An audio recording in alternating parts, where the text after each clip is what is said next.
फिर से आप लोगों का एक बार स्वागत है। आज हम लोग सॉल्यूशन करने वाले हैं केमिस्ट्री का तीसरा सेट बच्चों, ठीक है। इसमें भी हम लोग महत्वपूर्ण 20 ऑब्जेक्टिव क्वेश्चन को लेकर के आए हैं, जो आपके बोर्ड परीक्षा के दृष्टिकोण से बहुत ही इंपॉर्टेंट है बच्चों, ठीक है।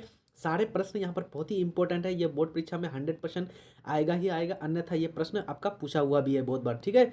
तो ध्यान रखिएगा, सारे प्रश्नों को समझने का प्रयास कीजिएगा। जो भी प्रश्न आपसे नहीं बनेगा बच्चों, कृपया करके आप लोग जो है थोड़ी सी कष्ट करके आप लोग नोट डाउन कर लेंगे अपने कॉपी में, या फिर आप लोग स्क्रीनशॉट खींच लेंगे बच्चों, ठीक है। मेहनत करेंगे तो 100% इसका फल आना ही आना है। कामयाबी आपकी कदम चूमने वाली है, ठीक है।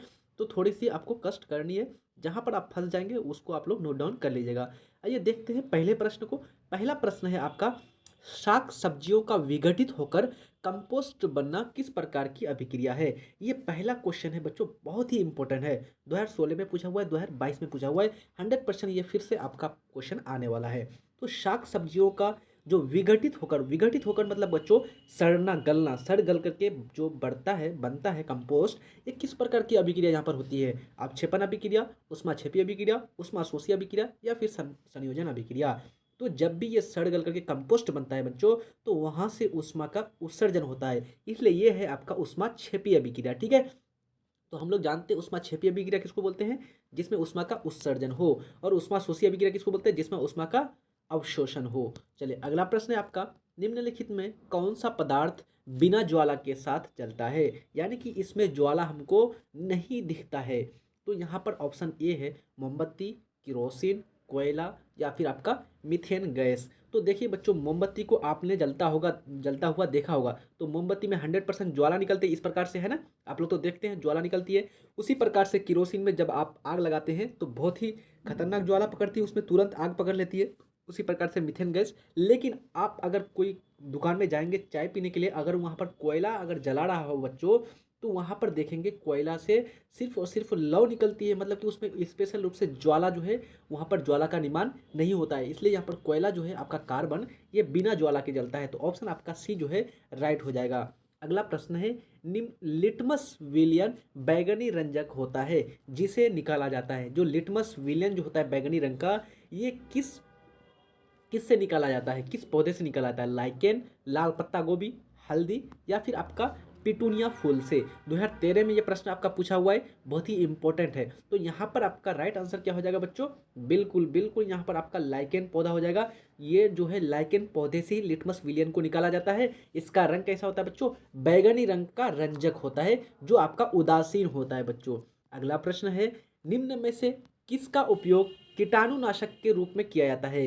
यानी आपको बताना है कीटाणुनाशक कीटों को मारने के लिए, कीटों को नष्ट करने के लिए प्रयोग किया जाता है। किसका, sodium bicarbonate, sodium carbonate decahydrate यानी कि धोवन सोडा, या फिर आपका ब्लीचिंग पाउडर, या फिर आपका प्लास्टर ऑफ पेरिस। तो ध्यान रखिएगा बच्चों, यहाँ पर कीटाणुनाशक के रूप में आपका प्रयोग किया जाता है ब्लीचिंग पाउडर का। ब्लीचिंग पाउडर का फॉर्मूला होता है, सूत्र होता है CaOCl, या फिर इसको इस प्रकार से लिख सकते हैं CaCO Cl2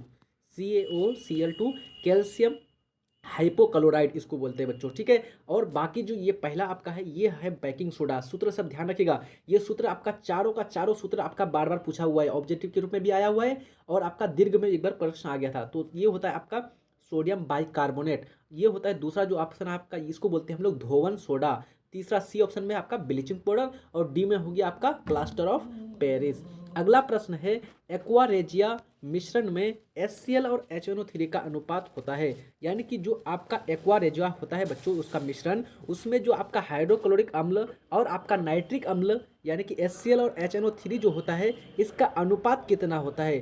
3:1, 3:1, या फिर 1:3, या फिर 2:2, या फिर 1:2। तो यहाँ पर जो HCl और HNO3 का अनुपात जो होता है बच्चों, वो होता है 3:1, ठीक है। 2013 में ये प्रश्न पूछा हुआ है बच्चों, कभी आपको घुमा करके पूछ लेगा। तो ध्यान रखिएगा, जब आपको HCl अनुपात HNO3 इस तरह से पूछेगा, तो आपको बताना है 3:1। लेकिन अगर आपको उल्टा पूछ ले बच्चों कि HNO3 अनुपात HCl, मतलब कि HNO3 को शुरू में दे दे और HCl को बाद में दे दे, तो बस बात वही हो जाएगा बच्चों। लेकिन वहां पर क्या हो जाएगा, आंसर 1:3 हो जाएगा, ठीक है। ध्यान रखिएगा।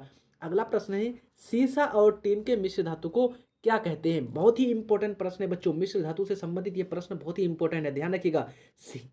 सीसा जो होता है लेड और टिन, इन दोनों को मिला करके जो मिश्र धातु का निर्माण किया जाता है तो उस मिश्र धातु को क्या कहते हैं? पीतल, ब्रॉन्ज, ड्यूराल्यूमिन या फिर सोल्डर। तो यहाँ पर प्रमुख रूप से सीसा और टिन के मिश्र धातु को कहते हैं सोल्डर। जो आप लोग मोबाइल रिपेयरिंग करने के लिए जाते हैं या फिर कोई भी बच्चों प्रमुख रूप से वेल्डिंग करने के लिए जाते हैं सामानों का, तो वेल्डिंग करने के लिए जाते हैं तो वहाँ पर जो आपका वेल्डिंग मेकर होता है वो क्या करता है, अपनी आंखों में जो है चश्मा लगा करके वो क्या करता है बच्चों, वेल्डिंग करता है। तो वहाँ पर एक छोटा सा पतला सा कांटे की तरह एक लंबी सी मतलब कि संठी की तरह उसको जलाता है, जिससे बहुत ही खतरनाक ज्वाला निकलती है। तो वो जो संठी की तरह होता है ना बच्चों लंबा होकर के, उसी को बोलते हैं हम लोग सोल्डर, यानी कि सीसा और टिन का मिश्र धातु। अगला प्रश्न है, जंग लगना एक अभिक्रिया है। जंग लगना किस प्रकार की अभिक्रिया है? संयोजन अभिक्रिया, अपघटन अभिक्रिया, विस्थापन अभिक्रिया या फिर आपका ऑक्सीकरण अभिक्रिया। तो जंग लगना एक आपका ऑक्सीकरण अभिक्रिया है। क्यों? क्योंकि यहाँ पर धातुओं के साथ ऑक्सीजन का संयोग होता है।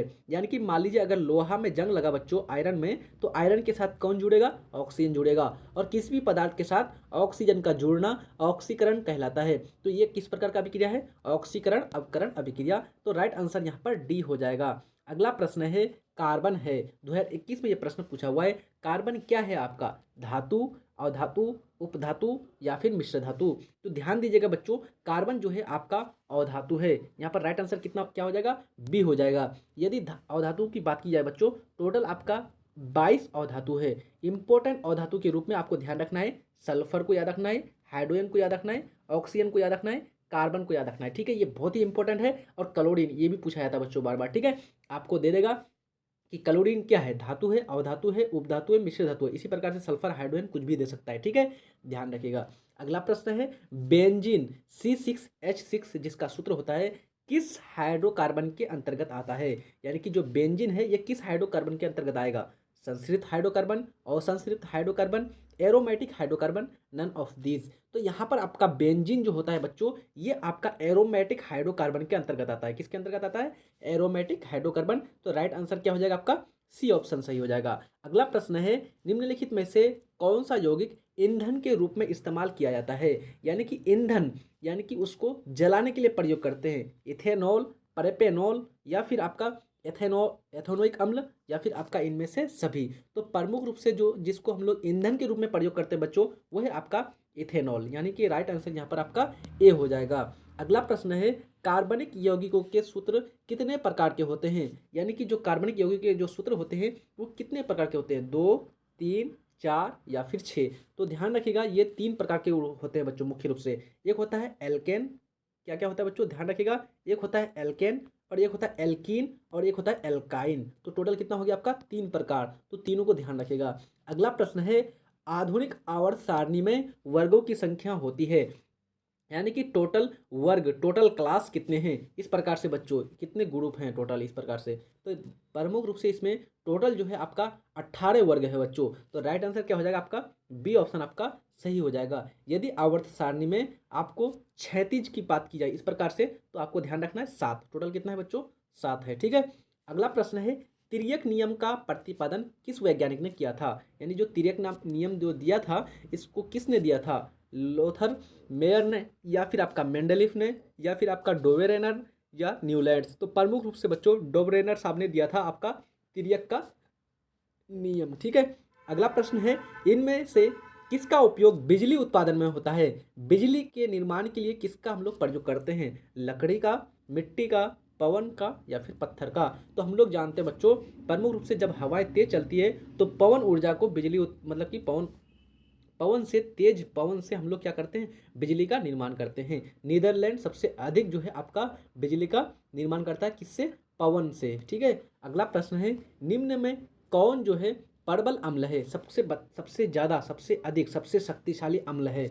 H2SO4, HCl, HNO3 या फिर आपका इनमें से सभी? तो ध्यान रखिएगा, H2SO4 यानी कि सल्फ्यूरिक अम्ल, HCl यानी कि हाइड्रोक्लोरिक अम्ल, HNO3 यानी कि नाइट्रिक अम्ल, ये सभी परबल अम्ल है। और ध्यान रखिएगा, ये जो तीनों अम्ल है बच्चों, ये तीनों का तीनों आपका खनिज अम्ल है। कौन सा अम्ल है? ध्यान दीजिएगा, आपको एक बार क्वेश्चन पूछ लिया गया था कि खनिज अम्लों के उदाहरण लिखें। तो खनिज अम्ल आपको ध्यान रखिएगा, ये तीनों कैसा अम्ल है आपका, खनिज अम्ल है, यानी कि खनिजों के रूप में हमको ये प्राप्त होता है। ये पेड़ पौधे से प्राप्त हमको नहीं होता है और ये बहुत ही ज़्यादा प्रबल होता है। इसका पीएच मान 1 से कम होता है। अगला प्रश्न है, रासायनिक अभिक्रियाओं को व्यक्त किया जाता है, यानी कि जो रासायनिक अभिक्रियाएं होती है उसको किस प्रकार से व्यक्त करते हैं, संकेतों के रूप में, अणुसूत्र के रूप में, समीकरण के द्वारा या फिर सरल सूत्र के द्वारा। तो कोई भी रासायनिक अभिक्रिया होती है उसको हम लोग समीकरण के द्वारा हम लोग क्या करते हैं बच्चों, दर्शाते हैं। यानी कि मान लीजिए मैं बोलूँ कि कार्बन को ऑक्सीजन के साथ अभिक्रिया कराओ, मतलब कि कार्बन और ऑक्सीजन के साथ अभिक्रिया कराओ और क्या बन गया, कार्बन डाइऑक्साइड।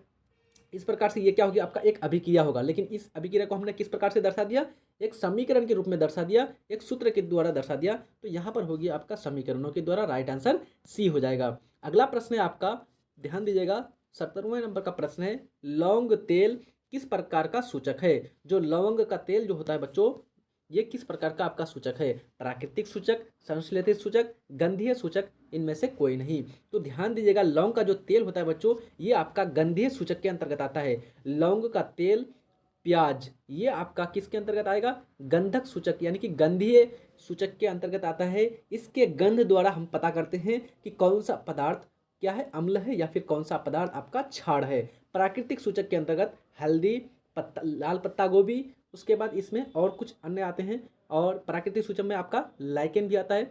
ये ध्यान रखिएगा, ये 2022 में आपका प्रश्न पूछा हुआ था। अगला प्रश्न है, निम्न में कौन अधातु है। आपको बताना है इनमें से चारों में से कौन अधातु है, कार्बन, सोडियम, एल्यूमिनियम, कैल्शियम। तो ध्यान दीजिए बच्चों, ये प्रश्न आपका 2015 में पूछा हुआ है। तो यहाँ पर आपका अधातु है कार्बन। ध्यान दीजिएगा, मैंने ऊपर बोला था आपको कि कार्बन, क्लोरीन, ऑक्सीजन, सल्फर, ये बार बार इसको पूछा जाता है। बाकी सोडियम, एल्यूमिनियम और कैल्शियम ये क्या है, आपके प्रमुख रूप से धातु है, जो कि क्रियाशील धातु हैं। अगला प्रश्न है, लोहे में जंग लगना क्या कहलाता है। यानी कि लोहे में जब जंग लगते हैं तो उस प्रक्रिया को हम लोग क्या कहेंगे, जस्तीकरण, संक्षारण, धातुकर्म या फिर गैंग। तो लोहे में जंग लगना आपका क्या कहलाता है, संक्षारण कहलाता है, रोस्टिंग कहलाता है। लास्ट प्रश्न है बच्चों आज के सेशन का, 20वां प्रश्न है। इससे पहले मैं आपसे रिक्वेस्ट करूंगा, यदि आप लोग चैनल में न्यू हैं तो सब्सक्राइब कर दीजिए। वीडियोस अगर आप लोग को बहुत अच्छे लग रहे हैं तो प्लीज़ लाइक भी कर दीजिएगा और कमेंट करना नहीं भूलिएगा। अपने दोस्त यार को शेयर कर दीजिएगा बच्चों। कोई भी आपका भाई बंधु है, यदि वो 6, 7, 8, 9 कोई भी स्टैंडर्ड में है, नीचा 10 क्लास से नीचे, उसको ये चैनल शेयर कर दीजिएगा और सब्सक्राइब करवा दीजिएगा। लास्ट प्रश्न है, जल्दी से इसका आंसर कमेंट बॉक्स में दीजिए। एल्काइन का सामान्य सूत्र क्या होता है। यानी कि जो आपका एल्काइन होता है, इसका सामान्य सूत्र आपको बताना है। बहुत इंपॉर्टेंट प्रश्न है बच्चों, ये प्रश्न आपका पूछा हुआ है 2-3 बार। तो यहाँ पर एल्काइन का जो सूत्र होता है क्या होता है, CnH2n+2, CnH2n, CnH2n-2, C2H5OH। तो ध्यान दीजिएगा, एल्काइन का जो सूत्र होता है CnH2n-2 होता है बच्चों। क्या होता है बच्चों, CnH2n-2। अगर आपको मैं पूछूं कि CnH2n+2 किसका होता है, तो CnH2n+2 एल्केन का होता है। CnH2n किसका होता है, तो एल्कीन का होता है। और CnH2n-2 किसका होता है, एल्काइन का होता है। तो हमको पूछा था एल्काइन का, इसलिए राइट आंसर क्या हो जाएगा, सी ऑप्शन, CnH2n-2 होता है। सी यहाँ पर कार्बन की संख्या है, हाइड्रोजन की संख्या H है ना। तो इस प्रकार से हम लोग का ये 20 इंपॉर्टेंट ऑब्जेक्टिव प्रश्न यहीं पर आपका समाप्त होता है। अच्छी तरह से आप लोग पढ़ाई करते रहिए बच्चों। मिलते हैं नेक्स्ट वीडियो में, तब तक के लिए जय हिंद, धन्यवाद।